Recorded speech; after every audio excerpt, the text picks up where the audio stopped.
Hello दोस्तों, इस video के लिए एक लाइक ज़रूर दीजिएगा ताकि हमें मोटिवेशन मिले और हमारे चैनल को सब्सक्राइब करके बेल नोटिफिकेशन ऑल पे कर दीजिएगा ताकि जब भी मैं न्यू वीडियो डालूं आपको नोटिफिकेशन के जरिए मिल सके।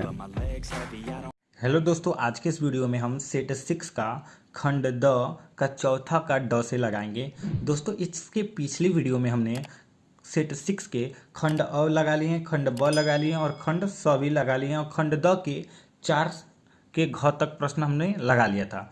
अब इसके आगे हम लोग कंटिन्यू करेंगे, देखेंगे कैसे कैसे प्रश्न है, कैसे आंसर लिखना है। दोस्तों, इस वीडियो के माध्यम से हम आपको बता रहे हैं कि किस तरह आपके बोर्ड एग्जाम में आपको आंसर लिखना है और कितना लिखना है, अगर कैसे प्रश्न पूछ रहा है तो कैसे आंसर देना है। ठीक है, तो दोस्तों आपको ये पता होगा कि जब आप पढ़ने बैठेंगे ना केवल ये चीज़, तो आपको उतना अच्छे से समझ में नहीं आएगा, क्योंकि हमको मालूम है कि अगर आपको मान लीजिए 14 चैप्टर एक ही साथ पढ़ा दें तो आपको नहीं समझ में आएगा, क्योंकि इसमें 14 चैप्टर बारीकी से मतलब बता नहीं सकते, क्योंकि वीडियो लंबी हो जाएगी। अगर मान लीजिए किसी एक टॉपिक को अगर हमको बताना रहता तब उस पर हम डिस्कस करते 10 मिनट 15 मिनट 20 मिनट उस पर डिस्कस करके आपको अच्छे से समझाते। ठीक है, लेकिन आपको सेट पढ़ा रहे हैं, अगर मान लीजिए ऐसे हम पढ़ाएंगे तो पता चलेगा 2 महीने में पूरा सेट खत्म होगा, अगर बारीकी से समझा पढ़ाए तो। इसलिए आपको जल्दी जल्दी सेट हल कराना है। जो बच्चे बहुत मतलब पहले से ही पढ़ते आ रहे हैं, जो पढ़ लिए हैं, उन सबों को समझने में आसानी होगा कि कैसे आंसर को लिखना है, ये क्या चीज़ है। ठीक है, तो चलिए बाकी बातें आप तो समझ लिए होंगे। ठीक है, तो वीडियो अच्छी लगे तो वीडियो को लाइक कर दीजिएगा। आइए आगे देखते हैं कि आपको किस प्रकार से प्रश्न को हल करना है। तो दोस्तों यहाँ पे आपका चौथा का ड, मीटर ब्रिज का सिद्धांत क्या होता है। मीटर ब्रिज का आपको यहाँ पे सिद्धांत लिखना है। ठीक है, पहला प्रश्न इसमें ये हो गया। अब दूसरा चीज पूछ रहा है कि मीटर ब्रिज के प्रयोग में चित्रानुसार अविच्छेय बिंदु डी मीटर ब्रिज के तार पर सिरे ए से 40 सेंटीमीटर की दूरी पर प्राप्त होता है। यदि R1 के श्रेणी क्रम में 10 ओम का प्रतिरोध जोड़ दिया जाए तब अविक्षेप बिंदु की दूरी सिरे ए से 60 सेंटीमीटर हो जाती है। R1 तथा R2 के मान ज्ञात कीजिए। बहुत ही इजी है। पहले तो आपको यहाँ पे मीटर ब्रिज का सिद्धांत लिख लेना है और यहाँ पे देखिएगा जब R1 मतलब है यहाँ पे, तो आपका क्या हो रहा है कि 40 सेंटीमीटर मतलब हो रहा है, और जब R1 में क्या हो रहा है 10 ओम की वृद्धि हो रही है, तो क्या हो जा रहा है यहाँ पे आपका 7 सेंटीमीटर 60 सेंटीमीटर। ठीक है, तो कुछ इस प्रकार है।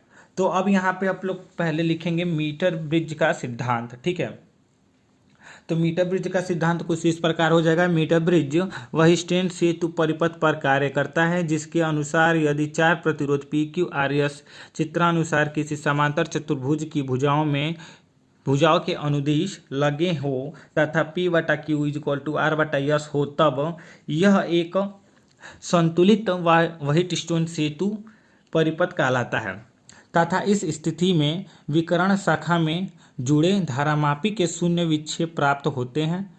ठीक है, बस आपको इतना ही लिख देना है, बहुत ही आसान है। अब यहाँ पे देखिए पहली स्थिति में क्या हो रहा है, R1/R2 = 40/60 हो रहा है। ठीक है, पहली स्थिति में आपका क्या हो रहा है, R1/R2 = 40/60, मतलब आपको सिंपल में देखने पर मिलेगा। यहाँ पे देखिए R1 और यहाँ पे 60 हो जा रहा है।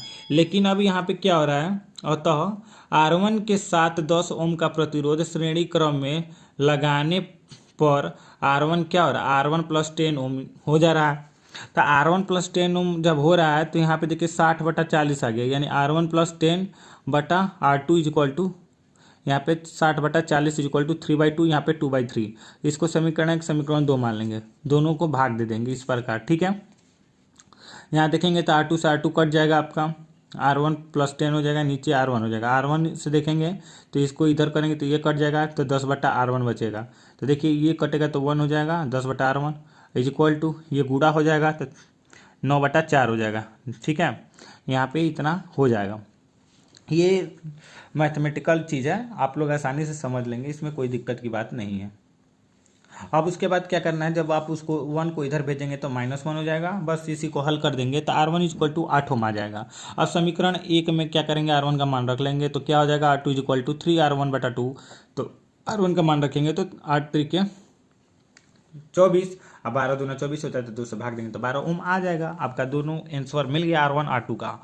तो दोस्तों मैं आपसे एक चीज़ बात करना चाहूँगा कि जो भी मैं न्यूमेरिकल बताता हूँ उसको आप कॉपी में या तो उतार लीजिए, जो हमें बताए हो लिख लीजिए, और नहीं तो अपने मन से लगाइए, ठीक है, एक बार वीडियो देखने के बाद।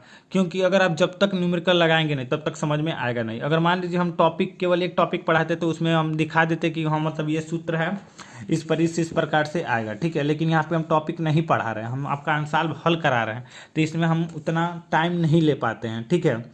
हमको जल्दी जल्दी बताना भी रहता है, आप देखते हैं खुद ही वीडियो लंबी हो जाती है, और वैसे भी आप 5 मिनट 10 मिनट वीडियो देखेंगे, उससे ज़्यादा तो देखते नहीं हैं। तो खैर छोड़िए, आइए टॉपिक पे। 5 का क क्या कह रहा है, पी वैद्युत विध्रुव आघूर्ण वाले वैद्युत विध्रुव को एक समरूप वैद्युत क्षेत्र ई में रखा गया है। ज्ञात कीजिए। पहला चीज आपको बताना है, द्विध्रुव की अक्ष को वैद्युत क्षेत्र की दिशा में 45 डिग्री घुमाने पर द्विध्रुव पर कार्य करने वाला बल आघूर्ण कितना होगा।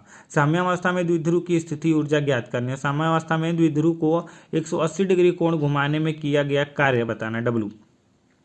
तो सिंपल सा आप देख सकते हैं, पहला द्विध्रुव पर कार्य करने वाला बल आघूर्ण टाउ बराबर क्या होता है, पी साइन थीटा होता है। तो 45 डिग्री पर काम कर रहा है तो 45 डिग्री का मान रख देंगे। साइन 45 का मान होता है 1/√2, तो यहाँ पे टाउ बराबर क्या आ गया, पी/√2, पी का बटा √2। बस यही आपका पहला का आंसर हो जाएगा। दूसरा चीज क्या कह रहा है, साम्यावस्था में द्विध्रुव की स्थिति जुड़ जाती है, यानी U0 = -PE cos थीटा। बस cos थीटा का मान 0 रख देंगे तो -PE आ जाएगा, ये आपका आंसर हो जाएगा। तीसरा आपका कह रहा है कार्य मतलब कार्य निकालना है, ठीक है, कार्य, और यहाँ पे 180 डिग्री दे दिया। साम्यावस्था में द्विध्रुव को 180 डिग्री कोण घुमाने में किया गया। तो W बराबर क्या होता है, पी ब्रैकेट में 1 - cos थीटा। cos थीटा का मान धर देंगे, अंडर मतलब 180 डिग्री रख देंगे, तो यहाँ पे -1 होता है, तो माइनस माइनस मिलकर प्लस हो जाएगा। कुछ इस प्रकार देख सकते हैं, माइनस माइनस मिलकर प्लस हो जाएगा, तो यहाँ पे 2 हो जाएगा, यानी W बराबर कितना कार्य हुआ, 2PE, ठीक है। बस आपको इतना ही लिख देना है, बाकी आपका आंसर। तो दोस्तों अब अगला प्रश्न आता है ग का, अथवा बायो-सेवर्ट का नियम इसमें बताना है, ठीक है। बायो-सेवर्ट का नियम लिखिए। इसकी सहायता से वृत्ताकार धारावाही कुंडली की अक्षीय रेखा के किसी बिंदु पर चुंबकीय क्षेत्र का सूत्र प्राप्त कीजिए, ठीक है। यहाँ पे क्या दो चीज बताना है, बायो-सेवर्ट का नियम बताना है, विद्युत धारावाही वृत्ताकार पास के अक्ष पर चुंबकीय क्षेत्र बताना है। बस आपको दो चीज बताना है। तो दोस्तों आप देख सकते हैं बायो-सेवर्ट का नियम कुछ इस प्रकार है, आपको ऐसे चित्र बना लेना है जैसे मैं बनाया हूँ। जब किसी चालक तार में धारा प्रवाहित की जाती है तो उसके चारों ओर एक चुंबकीय क्षेत्र उत्पन्न हो जाता है। किसी धारावाही चालक में लघु अवयव डेल्टा यल के द्वारा उत्पन्न चुंबकीय क्षेत्र निम्न तथ्यों पर निर्भर करता है। चालक खंड की लंबाई के अनुक्रमानुपाती, अर्थात डेल्टा बी अनुक्रमानुपाती डेल्टा यल।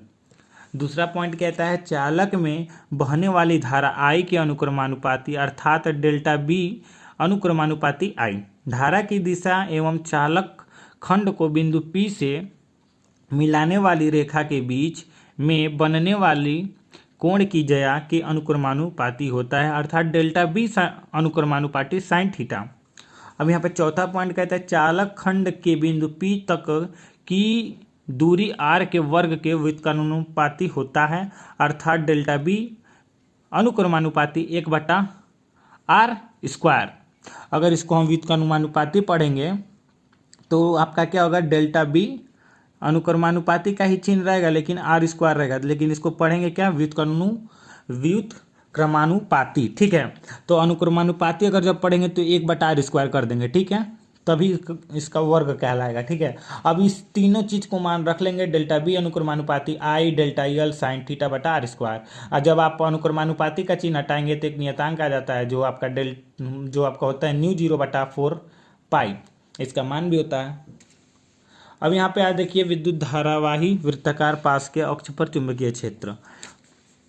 इसके लिए मैंने ऑलरेडी 2019 में हमने ऑलरेडी इस पर एक वीडियो बनाया था और एक अलग से भी वीडियो बनाया, बहुत अच्छे से समझाया भी हूँ, लेकिन आप इसको एक बार पढ़ लीजिए। वृत्ताकार कुंडली है जिसमें धारा I प्रवाहित हो रही है।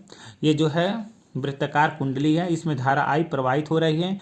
माना O केंद्र से कुंडली के अक्ष x दूरी पर एक बिंदु P है जिस पर चुंबकीय क्षेत्र की तीव्रता ज्ञात करनी है। यहाँ पे हमें चुंबकीय क्षेत्र की तीव्रता क्या करनी है, ज्ञात करनी है। इसके लिए कुंडली पर डेल्टा यल लंबाई का अल्पांश AB, यहाँ से ऐसे अल्पांश AB क्या करते हैं, खींच लेते हैं, ठीक है। अल्पांश AB क्या करते हैं, खींच लेते हैं या फिर लेते हैं, ठीक है। माना बिंदु P से इसकी दूरी r है, तो बायो-सेवर्ट के नियम से अल्पांश AB के कारण बिंदु P पर चुंबकीय क्षेत्र की तीव्रता delta B is equal to mu 0/4 pi delta L sine theta बटा आर स्क्वायर। अब इसके आगे देख लेते हैं, तो इसके आगे क्या हो जाएगा, delta B is equal to mu 0/4 pi I delta L sine 90 degree बटा आर स्क्वायर, क्योंकि थीटा का मान 90 डिग्री है, यहाँ पे लंबवत था, ठीक है। तो delta B is equal to क्या हो जाएगा, mu 0/4 pi into I delta L बटा आर स्क्वायर। इसको समीकरण 1 मान लेंगे। आगे लिखेंगे चुंबकीय क्षेत्र डेल्टा बी को क्षैतिज घटक अर्थात ऊर्ध्वाधर घटकों में वियोजित करने पर क्षैतिज घटक डेल्टा बी साइन थीटा होगा। तो अतः पूरे वृत्ताकार कुंडली के कारण बिंदु P पर चुंबकीय क्षेत्र की तीव्रता बी इज इक्वल टू समाकलन बंध डेल्टा बी साइन थीटा। तो डेल्टा बी का मान रखने पर डेल्टा बी का हम लोग मान जो यहाँ पे है यहाँ पे पुट कर देंगे, तो इसमें से देखिएगा तो ये सब चीज़ें बाहर आ जाएंगे, बस आपका डेल्टा यल इसी में रह जाएगा। तो डेल्टा यल बटा 1 साइन थीटा, ठीक है। अब यहाँ पे साइन थीटा आपका ए बटा आर हो जाएगा, क्योंकि आपको पता है लाल बटा काका यानी लंब बटा कण होता है, तो लंब का मान रख देंगे, कण का मान रख देंगे, बाकी आपका वही चीज़ आ जाएगा। तो यहाँ पे देखेंगे तो आपका ए भी बाहर हो जाएगा, आर भी बाहर हो जाएगा, बचेगा क्या, डेल्टा यल। डेल्टा यल क्या है, वृत्त की परिधि है।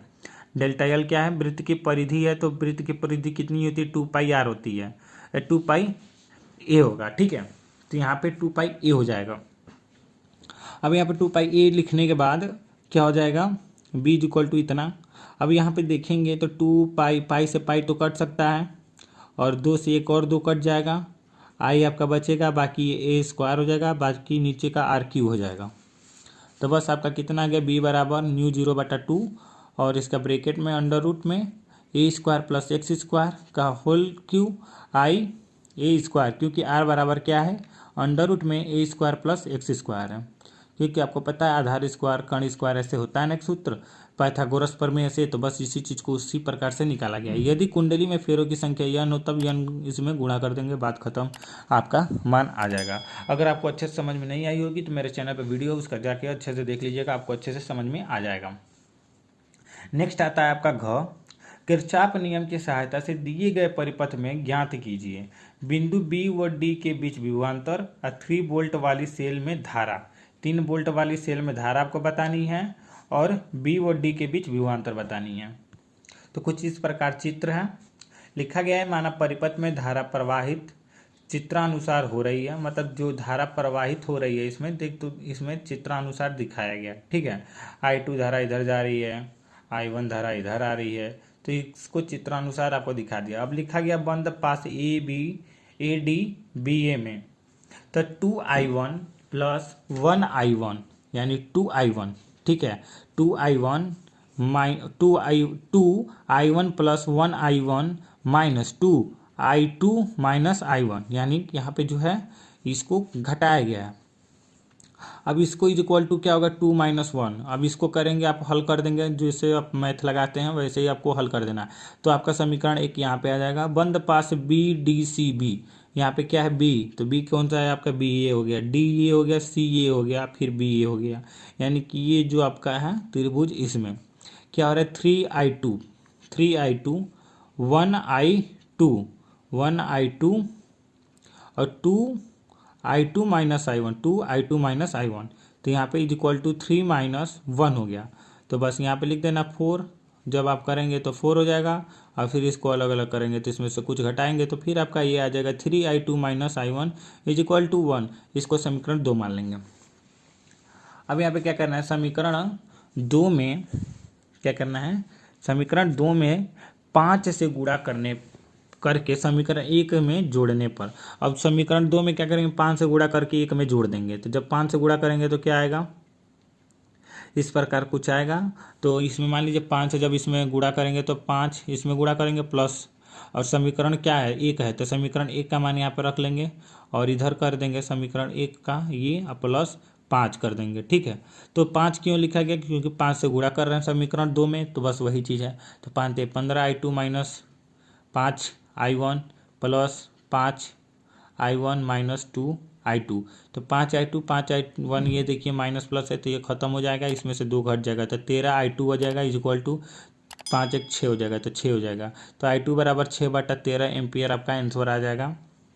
समीकरण 2 से 3 × 16/3 equal minus I1 equal to 1। तो I1 का मान आ जाएगा आपका 5/13 एम्पियर, यानी I2 का मान 6/13 एम्पियर और I1 का मान 5/13 एम्पियर। तो पहला आपका क्या आता है, बिंदु B और D के बीच विभवांतर। तो बी डी बराबर क्या होगा, I2 माइनस I1 इंटू 2।